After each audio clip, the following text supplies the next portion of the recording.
Yes. So, in the previous session, I just gave you an introduction on what is banking system and how it is developed in our country, and what are the recent developments happening in the banking system of our own country. So, we'll just brush it up and then we'll go ahead with the functions of banking, classification of banking, and other aspects. So, we all know what is a bank, right? So, it is a kind of an institution. Sorry, it's an institution wherein activities related to banking go on. And what is this banking is? What are those activities? Those are nothing but accepting the deposits from the public and lending it to some other people for the purpose of maybe in terms of starting a business or to meet the requirements of the personal things. Okay, so here banking is a kind of a process wherein you accept the deposits from somebody and you lend it to the other people, and the institution which does this process or which conducts this process is what we call it as a bank. Yes. History of banking, as we think, as we just discussed in the previous classes, it goes a long back. There are traces wherein even during the time of Manusmriti and Vedas, there was a kind of a unethical banking system which was existing. We call it as indigenous banking system. So there, what used to happen is, there were sahukars called sahukars, and those people used to lend money to the people. And very interesting part is this money lending business was dependent upon caste. Okay, so for certain categories of people, the interest rate being charged were very high, like Shudra was around 60%. So for Brahmins, there was around hardly 24%. So depending upon the caste, the interest was being charged, and people were exploited literally by these sahukars. And even in the book of Arthashastra, Kautilya mentions about banking system during the time of Chandragupta Maurya. But when British came into existence into our country, that is East India Company entered India and British rule started in India, these indigenous bankers were really a bad hit because they were not allowed, and a lot of legal actions were taken on them. They were not allowed to run their own finance shows without the permission of the British government. So that was about a very long back. But officially, when we think of banking system in India, it has been divided into three basic phases. The phase one actually is from the period of 1770 to 1969. Okay, the second phase uh, is no, is around that is the nationalization phase, which lasted from 1969 to 1991. Then liberalization phase, that is freedom for government, and a lot of banking sector reforms happened. That started from around 1991. So let us discuss one by one what kind of developments or activities we could witness during the pre-independence period. So here what I have done is pre-independence and post-independence. So we are trying to discuss it in this manner. So when we talk about pre-independence period, the first bank which was set up was 1786. That was General Bank of India. Later, East India Company entered into the country. They founded three different banks. Okay, one was in 1809 Bank of Bengal, 1840 Bank of Bombay, and 1843 Bank of Madras. Later, all these three banks were merged in 1921, and it was called as Imperial Bank of India. So the three names were removed. They were merged together. These are called as presidency banks because they were the biggest banks those days, and all three came together in 1921 and were called as Imperial Bank of India. Then in 1865 there was Allahabad Bank, which was founded by Indians, and 1894 Punjab National Bank. So this was the first bank being founded by Indians, Allahabad Bank of India. Okay. um, then, during 1906 to 1913, few more banks were established by our country. That is Bank of India, Central Bank of India, Bank of Baroda, Canara Bank, Indian Bank, and Bank of Mysore. State Bank of India originated as Bank of Calcutta in June 1806. It was renamed as Bank of Bengal later. So these three banks together, which we said that Imperial Bank of India, no, later it was called as State Bank of India. So how did State Bank of India come into existence? Three banks were merged, which were founded by East India Company, and then these banks were known as Imperial Bank of India. And after independence, they were called as State Bank of India in 1955. Before independence, these were few more banks which were being established. You can just go through it later. The main reasons what banking system faced, or problems which were faced before the kind of India got independence, were a lot of people who holded their accounts in Indian banks, they were like fraud. Okay, so they used to accept the loans, they used to take the loans, but never repay back. Such kind of fraud activities used to happen a lot, where banking system was suffering due to this. Then there were no machines and technology as you can find today. So bank clearing, check clearing process itself used to take 15 days, 20 days time. But today, if you put a check into the bank, maybe by today evening or tomorrow, they get cleared because of technology, because of internet. But those days it was not like that. And because it is a machine, it is not a machine based working system in those days, lot of human errors used to happen. At the same time, it used to consume time, for the reason they have to do double entry, they have to enter the details in 2 3 ledgers and maintain the records. So it was very very difficult for the bankers or managers to execute the banking activities. Very few few facilities were available by the banks. But nowadays you can see, when you enter into the any bank website, you can see so many services being provided by them. Those days were not like this. And proper management skills were not there, which turned, or which made many big banks in India a failure during those days. Okay, so that was a pre-independence phase in short. Then coming to the post-independence phase, this is the era where a lot of banks were nationalized by government. Okay, so this time there were a lot of banks who had failed, and they had been treated as non operational. But the banks which were existing, some rules had to be set for them.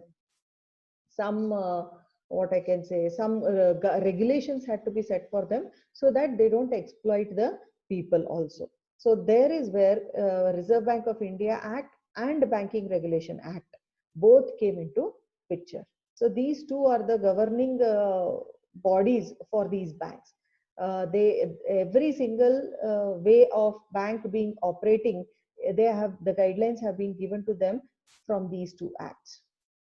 Then there were 14 more with State Bank of India. There were 14 more banks being nationalized in the phase of 1969 to 91. So normally the banks with more than 50 crores of deposits, they were given nationalization status from 1969 to 1991. But State Bank was nationalized in 1955 here. Yes. Again, in 1980s, 6 more banks were being nationalized. So in total, around 20 banks were nationalized. Apart from these banks, 7 subsidiaries of SBI were also nationalized in 1959. So now you cannot find them, because all these banks have been merged with State Bank of India in 2017. Only 2 banks were merged earlier, 2 or 3, yeah, 2 banks. Saurashtra Bank, State Bank, and in 2008, and State Bank of Indore in 2010. These two only were merged earlier, but all the other State Bank of India associates were to have been merged, and today you can only find State Bank of India. There is no State Bank of Mysore, Travancore, Bikaner, Hyderabad. You cannot find all these. It is like one single big giant in banking system. So why this nationalization was required in terms of banking? So there are many reasons why actually the government choose to nationalize these banks. Few of them you can see here. Managing these banks was becoming very easy, right? They used to run on rules and regulations given by the government. and every single transaction had been observed by the government. This led to an increase in funds and thereby increasing the country's economic condition. So not only nationalization, even the merger of banks actually created bigger banks where bigger funds could be established, and these bigger funds were used for the development of the country. So that was one more benefit. We'll discuss recent mergers also, wherein this was the main reason why that merger took place, because huge funds were created by mergers, and that funds were being used for the development of our country. Uh, Once this nationalization of the banks happened, it increased the efficiency of the banks also. Okay, because there was a set pattern how the banks are supposed to operate. Uh, yes, this nationalization also helped the banks to enter into rural and agricultural sector of the country. So here they started brand new branches like State Bank of India. If you consider, almost in all the rural places of our country, you can find State Bank of India. Then a lot of secured employment opportunities were created due to nationalization. Government used profit gained by the banks for the betterment of the people. So whatever these banks were nationalized, the funds being generated in terms of profits were being used by Government of India for uplifting the standard of living of the people. Competition was decreased because too many number of banks. Instead of that, we have, let us say, if instead of having 20 banks, we have only 5 big banks. So work efficiency had increased, management was much better compared to the earlier setup. So these were some reasons as to why government chose to nationalize the banks. Then came your revolution, in the industrial revolution in 1991. We call it as a liberalization period. So till date, whatever developments you can find in banking system, you call it as liberalization period. So once these banks were established in the country, there was a need for regular monitoring, and the banks had supposed to follow the rules and regulations. So to provide that stability and profitability for these nationalized banking sectors, the government decided to set up some committee called as Narsimhan Committee under the leadership of Sri M. Narsimha. Okay, so these people founded or were able to dictate reforms for the banking system of our country. Okay, later this till now, like everything was under the government, but during the liberalization period is where 10 new private sector banks were allowed to establish themselves in our country. So ICICI, HDFC, Axis, Bank of Punjab, IndusInd, Centurion, all these came into India or started their establishment in India after this 1991.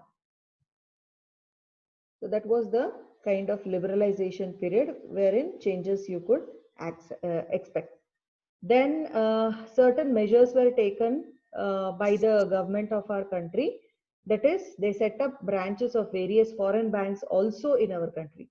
Not only private sector banks, they allowed foreign banks also to set up their branches. There is a very interesting concept here. We call it as correspondent banking system. We'll discuss that later in detail. So let us say if SBI does not have a branch in Singapore, how will they operate for their customers? They will tie up with foreign banks which are existing in Singapore or Singaporean banks. They will have a tie up, and you will get a facility there in terms of a desk or a table or whatever, and you can sit and give service to your customers in Singapore also. So such arrangements were also made in India for foreign banks to enter into our country. After that, there was no more nationalization of banks which could be done.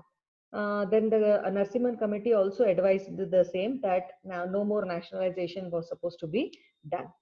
Then the Narsimhan committee gave a strong document which said that RBI and the government will not do any partiality in private and public sector banks. They would treat both the sectors equally. Any foreign bank could also start up a joint venture with Indian banks. Payment banks were introduced with the development in the field of banking and technology. Small finance banks were allowed to set up their branches across India. That is your urban cooperative banks and all those come into picture here. A major part of Indian banking moved online with internet banking and apps available for fund transfer. So nowadays, we normally don't carry even cash also. Everything, because of this wonder called as internet, we are able to do everything in the tip of our fingers. So there is no risk of shifting money from one place to another or carry money, losing it, theft. So such kind of problems have been avoided with the help of this internet banking system. It has eased the process where a lot of time which was being wasted on uh, maintaining the data or saving, writing it in the ledgers and all, completely was avoided now. So in banking, it shows that with the time, the needs of people have changed. A lot of developments the banking system has been witnessing into. So the recent, what I can say, developments which have happened in our country, that is banking merger. Hope you all remember Nirmala Sitharaman announced, okay, certain mergers that 10 public sector banks were merged into only 4 public sector banks, and this was announced on August 30th, 2019. So the merger would be effective from 1st of April 2020. The number of banks now you can see just as 12 from 27 in 2017. So earlier it was 27. Now the nationalized banks are only 12, and those banks you can find the list here with the shareholding as on 30th June 2020. So the first merger being announced by Sitharaman was the Punjab National Bank, Oriental Bank of Commerce, and United Bank of India. So these three, how, on what basis they merged them? They merged them on the basis of what are their investment or shares or quantity of business they are having, and what kind of operating processes they are having. So these groups were made based on common operating processes, right? All these three banks were somewhere certain things were common in all these three banks, and they were merged. So this merger was announced by our finance minister. So now that they were merged, its total branches would be 11,437 across country, right? So with a total business of 17.945 lakh crore, right? It is a big amount. So now they are called as Punjab National Bank. Then we have a second merger, that is State Bank, Syndicate Bank of India, and Canara Bank. So these again after your SBI, these two are again giants, wherein Canara Bank had a contribution of 15.20 lakh crore, and today you cannot find Syndicate Bank, you just find Canara Bank. Okay, so this was one more merger. This merger actually would help the banks to reduce the cost of operation and network overlaps. So instead of having Canara Bank branches everywhere in country, now and separately this in Syndicate Bank also having their branches in India, now they can cut down their branches wherever there is duplication or network overlapping, they can cut down and operations can be much easily done. Then came Andhra Bank, Corporation Bank, and Union Bank of India. So this was again one more largest public sector bank merger.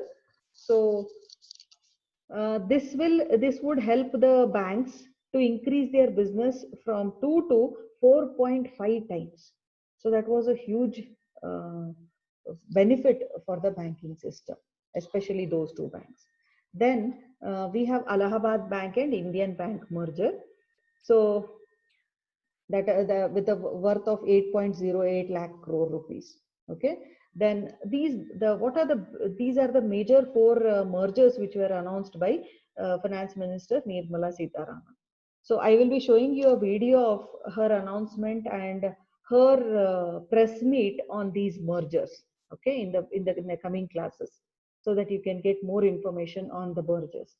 So what actually benefits we are going to get after these mergers? So here is certain benefits. After these mergers, the lending capacity of the public sector bank will increase. For the reason, the balance sheet will be very strong.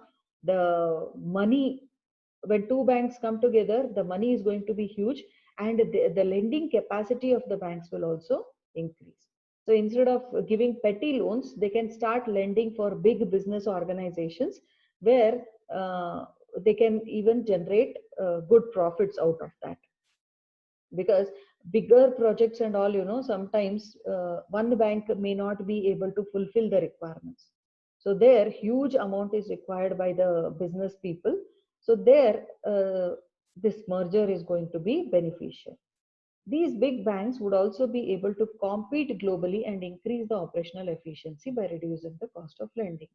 So, because the operational efficiency will increase. Why the operational efficiency will increase?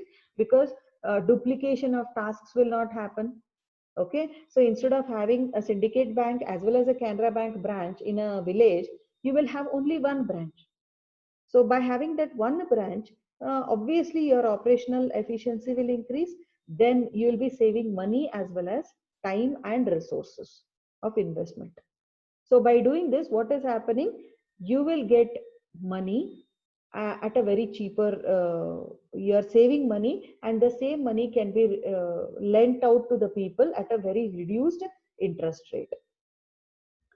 Okay, then India needs investment in huge quantities to, so the I just have to tell this, it was a 5 trillion economy dream of our prime minister, which had to be achieved.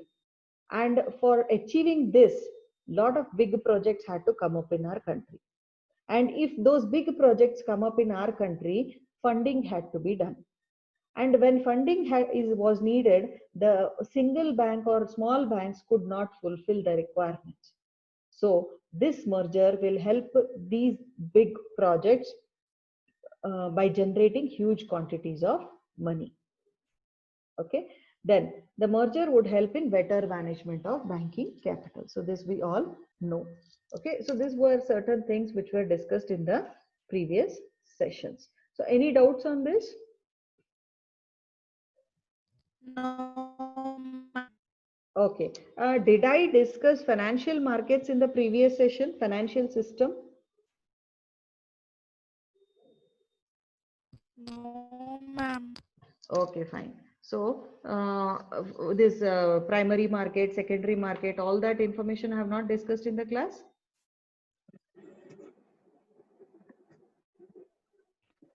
No, No, ma'am. ma'am. No, ma'am. Oh, no? No, ma'am. No, Okay. ma'am. Yes, fine. Thank you. So, that was what had been discussed in the previous sessions, I guess. Then, coming to the, have I discussed classification of banks?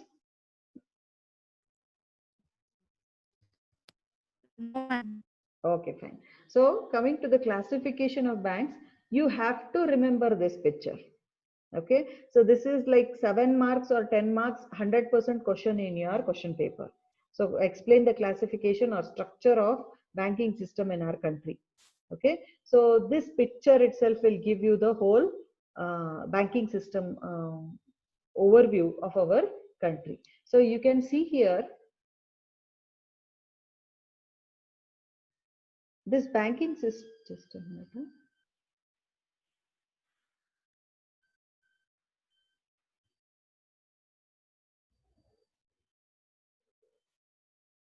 Okay, so this banking, our Indian banking system has been broadly classified into scheduled banks and unscheduled banks.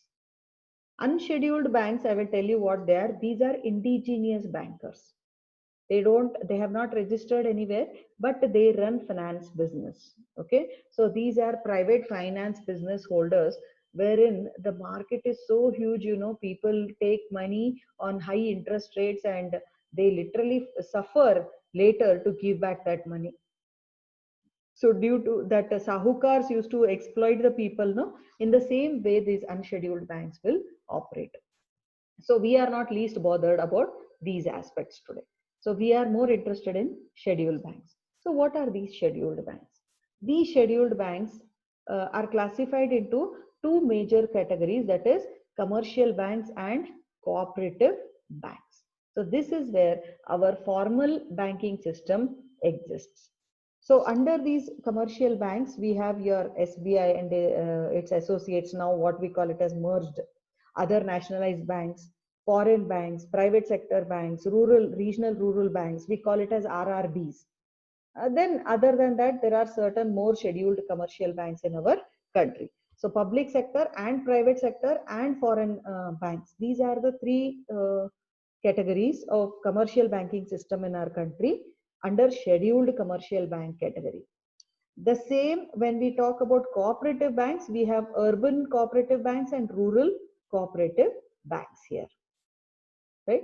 So when we talk about these rural cooperative or urban cooperative, these rural cooperative especially are being classified into two categories, short term and long term. So in short term, we find state level, district level and primary level cooperative banks. But in long term, we have S-card, these all things we'll discuss a little bit later, okay? P-card and S-cards. So these are SIDBI and all those things sometimes come under this category. Then we have urban cooperative banks. It may be single or multi-state. Okay, so there are certain banks who have spread themselves even in other states also. Okay, but there are banks who have restricted themselves only to Karnataka or that particular district also. So those we call it as single. It is not signal, it is single. And those who have spread themselves to other state, we call them as multi-state urban cooperative banks. So this is a simple classification which you have to keep in mind for your examination point of view. Sorry.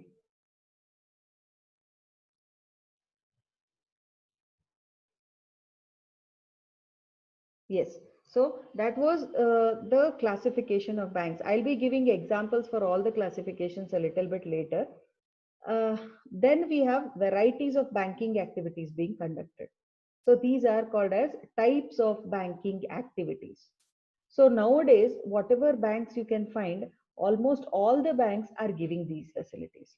So these facilities are branch banking, that is, SBI is having its branches across the country and even in other countries also. That is called as branch banking. You are operating through your own branches in various places. Then we have unit banking, right? So you have, this is also very similar to branch banking. So still time is there. So it operates as an unit. Okay, it operates as a unit. Then we have group banking. See, what happens is 2 or 3 banks together come and fund a big project. That is called as group banking. Then we have mixed banking activities where even financial, foreign banking activities also are being conducted. So it is called as mixed, wherein varieties of activities are being conducted. It may be in terms of funding big projects. It may be having CSR initiatives. It may be funding projects in other countries. So all these things are being done by the banks. Then we have chain banking. So chain banking is basically you can say the branch banking itself. So unit banking, branch banking and chain banking almost very similar. So wherein a chain of these branches are created, wherein services are being given to the customers through those chains. So the words are being used up differently here, but when we try to just look into, these three are almost similar. We have retail banking. Whatever commercial banks you can find today, they are nothing but retail banking. So like our SBI, ICICI Bank, all these these run retail banking systems, right? So don't think that every bank has a different way of working. No, One single bank can give you varieties of these banking activities also. Then we have wholesale banking. So especially for bigger business projects and all, if the bank is funding amount, the interest rates being charged will be very, very low. So that is called as wholesale banking. Then we have relationship banking, wherein one bank, especially smaller banks, they tie up with bigger banks for certain banking activities. Let us say like Basveshwara Cooperative, Urban Cooperative Bank does not have a branch in Delhi. Instead, what they will do, they will merge with ICICI. They have a memorandum of understanding signed, and using the SBI branch in Delhi, this urban cooperative bank is going to operate. So that is what is relationship banking. Then we have correspondent banking. So this correspondent banking is basically a facility for foreign holders, account holders. Let us say ICICI, not ICICI, our own Canara Bank customer is existing in other country. Let us take Singapore itself as an example. There, the Canara Bank does not have a branch. So but whereas there is a Singaporean branch which with which the Canara Bank can have a tie-up, and banking facilities can be given to its customers there through that bank. So that is called as correspondent banking system. So sitting here only, you can give services to the NRIs who are operating in other countries using the foreign banks. But here they have to have a tie-up with those banks, a memorandum of understanding, wherein the bank will help you to give the facilities to its customers. Then we have narrow down banking system, where even the smallest services are being given to the customers today. I'll just give an example of narrow down banking system, where the banks are coming to the customers on wheels. Okay, so you could find ATM machines and all, but today there are vehicles of banks wherein you can, it will, what I can say, it will reach its customers and it will give the services there. In terms of opening up an account, or it may be in terms of depositing the money, in terms of lending the money, right? All these things are done in the narrow banking system. Rural bank, I don't need to tell you anything. The companies, the banks are nowadays operating by launching branches, new branches in the rural areas. When you are operating in rural areas, it's again a rural banking system. Universal means you have branches across India as well as other countries. Then social banking is sense of security, sense of corporate social responsibility here. Every bank gives certain profit for society. Okay, so in terms of developing parks, in terms of developing industries, creating employment opportunities. So for all these, social banking activities are given. And every bank follows virtual banking system. Why? Because it is totally, the banking system itself is computerized. Now it is internet-based banking system. So we can call it as a virtual banking. So all these are the ways of how a bank operates and gives the services to its customers. Okay, so these are various types of bankings. So we are more interested in this particular topic, that is commercial banks. What are the major functions of these commercial banks? What do they do? What kind of services they give to the individuals, small businesses, and larger organizations? So these are some things which we are going to discuss in the next class. So till now, any doubts? No, ma'am. No doubts. Anybody else is having any question? I have a ma'am, Yes? regarding the classification of the banks. Like, should we draw only the diagram, Yes. or like we should explain You everything? have to explain. Okay, ma'am. Okay, so you have to give some examples. In the next class, I will be giving you some examples for each categories. You all know it. I don't need to actually tell. Nationalized banks, you know which are there. We foreign banks who have entered in our country. But still, for your information, I'll give you some examples. Which I'll share it in Google Classroom for you people. Yes, ma'am.